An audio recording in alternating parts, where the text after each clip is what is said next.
ఆ వానలో తడిసి తడిసి వాడు చేసిన పాపాలు కాస్తైనా కడిగేసుకొని వాడిని నమ్మొచ్చినందుకు వాడి భార్య కూడా వాడి ముందు కష్టపడుతుంటే అప్పటికైనా వాడికి బుద్ధొస్తుందేమో, వాడు చేసిన పనులకి సిగ్గొస్తుందేమో చూద్దాం.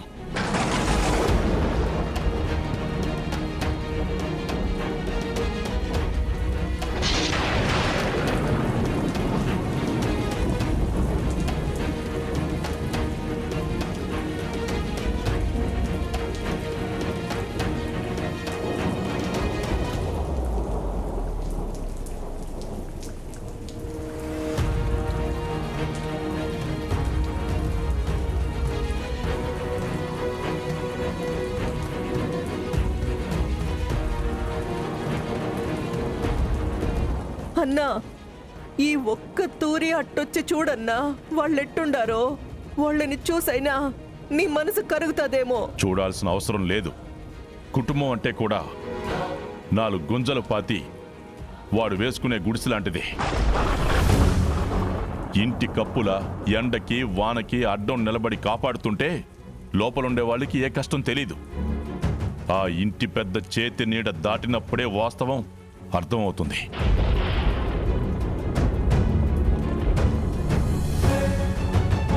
పెద్దవాళ్ళంటే ఏంటో, వాళ్ళ నీడలో బ్రతికే విలువేంటో వాడికి అర్థమవుతుంది. ఒక్క రాత్రి వానలో తడిచినంత మాత్రాన ఏమీ కాదు. వాడు చేసిన తప్పులకి అది చాలా చిన్న శిక్ష. ఉండనివ్వు.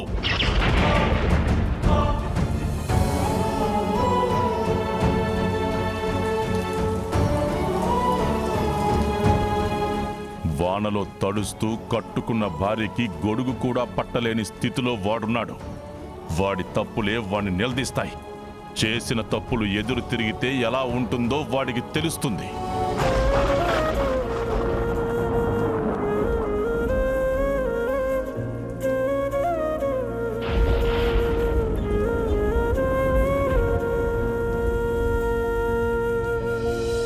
కదిలే కాలముతో అడుగులు కలుపుకొని పయనం సాగించు మరచి గతమునికా.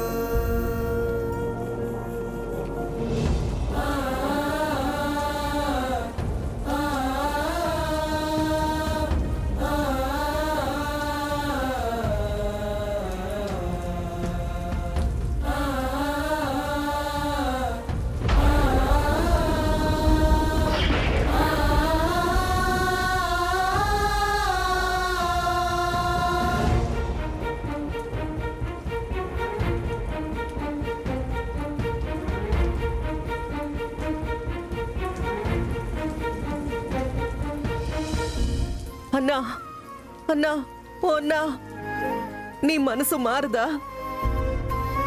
బిడ్డల్ని చూడన్నా, ఎట్ట వానలు తడిచిపోతుండారో. కళ్ళ ముందు వాళ్ళ విధంగా బాధపడుతుంటే కూడా చూస్తా ఊరుకోవడం నా వల్ల అయితే కాదు. వాళ్ళు లోనికి రావడానికి నువ్వు ఒప్పుకుంటావా లేదా? నా నిర్ణయం మారదు.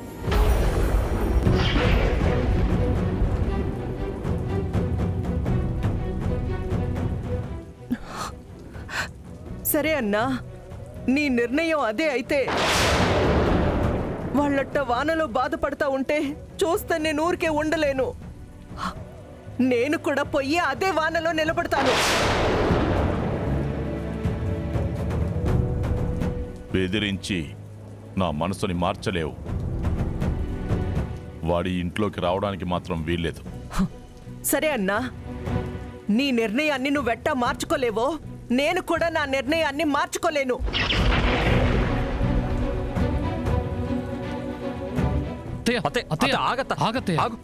రే, ఇడిసిపెట్రా. మీరిద్దరు వాడట్ట వానలో తడిచిపోతా ఉంటే ఇక్కడ మీరు విడ్డూరం చూస్తే నిలబడుండారు. అది నా వల్ల కాదు. అత్తయ్య, వానలు తడిచావంటే నీ ఆరోగ్యం పాడైపోతుంది. నా మాట వినత్తయ్యా. పోతే పోతారా? ఇట్లాంటివంతా చూస్తూ బతకడం కంటే చావడం మేలు. ఏంటి పిన్ని ఆ మాటలు? వాళ్ళు బాధపడుతున్నారని మీరు బాధపడ్డవేంటి? వాడి కోసం కాకపోతే ఇంకెవరి కోసం బాధపడతానమ్మా? వాడు నా బిడ్డ, కన్న బిడ్డ కష్టపడతా ఉంటే ఏ తల్లి చూస్తా ఊరుకుంటాది? కడుపున కనకపోయినా నేను వీళ్ళకి తల్లినే. అత్త నా మాట వినత్త, వద్దత్త, వెళ్ళొద్దత్త. రే ఇడిసి పెట్టమని చెప్తున్నానా? జరగో. అత్త అత్త, అత్త, జరగరా. చెప్పేది విను. అత్త. అత్త ఆగత్త.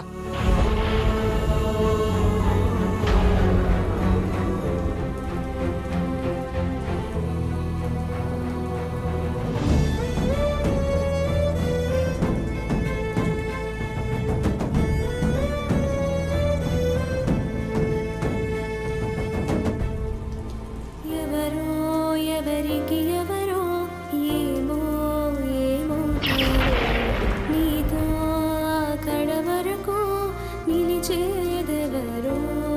అత్త ఎవరో ఎవరికి ఎవరో ఏమో ఏమవుతారో నీతో అక్కడ వరకు నిలిచేదెవరో. నాన్న, అత్తయ్య కూడా వెళ్ళి వాహనంలో నిలబడింది నాన్న.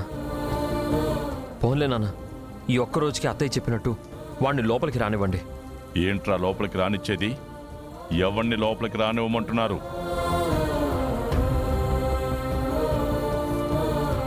వాడు కాస్త కష్టపడితే మీ అందరికీ మనసులు కరిగిపోతాయి. వాడు చేసే పనులకి, వాడు చేసే చేష్టలకి నేను ఇన్నాళ్ళ నుంచి కష్టపడుతున్నాను. మరి నా గురించి మీరెవరూ ఆలోచించరా? నేనేదైనా ఒక నిర్ణయం తీసుకున్నానంటే అది మారదు, మార్చుకోలేను. నాన్న, మీ కోపంలో అర్థం ఉంది, కాదనను. కానీ వాడి కోసం అత్తయ్య కూడా వెళ్ళి వర్షంలో తడుస్తోంది. నీతో అక్కడ వరకు నిలిచేదెవరో. అసలే అత్తయ్యకు ఆరోగ్యం బాలేదు నాన్న. తనకేమవుతుందో అని భయం వేస్తోంది. అందుకే నేను అడుగుతున్నావు నాన్న, ప్లీజ్ నాన్న. సరే, ఇప్పుడు మీ బాధ ఏంటి? మీ అత్తయ్య వర్షంలో తడుస్తుందనే కదా? అవును నాన్న. సరే,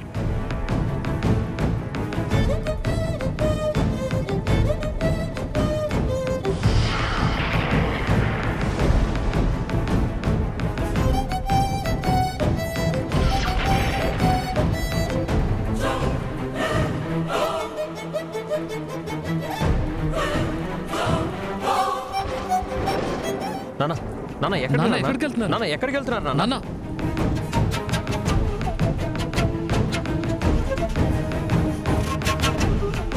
నాన్న నాన్న వద్దు నాన్న. నాన్న వద్దు నాన్న. మీకు అసలే సైనస్ నాన్న, ప్రాబ్లం ఉంది. ప్లీజ్. వాన నాన్న. తడవడం మంచిది కాదు నాన్న. రే వరుణ్, ఏంట్రా ఇదంతా?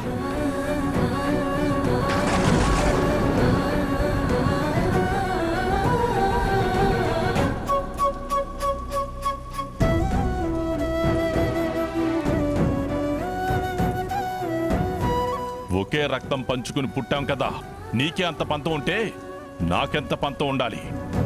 అల్లుడు కోసం నువ్వు వానలో నిలబడగలిగితే నా చెల్లెల కోసం నేను నిలబడలేనా? తాను ఎంతసేపు నిలబడుతుందో నేను కూడా నిలబడతాను. అంతేకాని ఎవరి కోసం వాణ్ణి ఇంట్లోకి రానిచ్చే ప్రసక్తే లేదు. మీరు వెళ్ళండి ఇక్కడి నుంచి.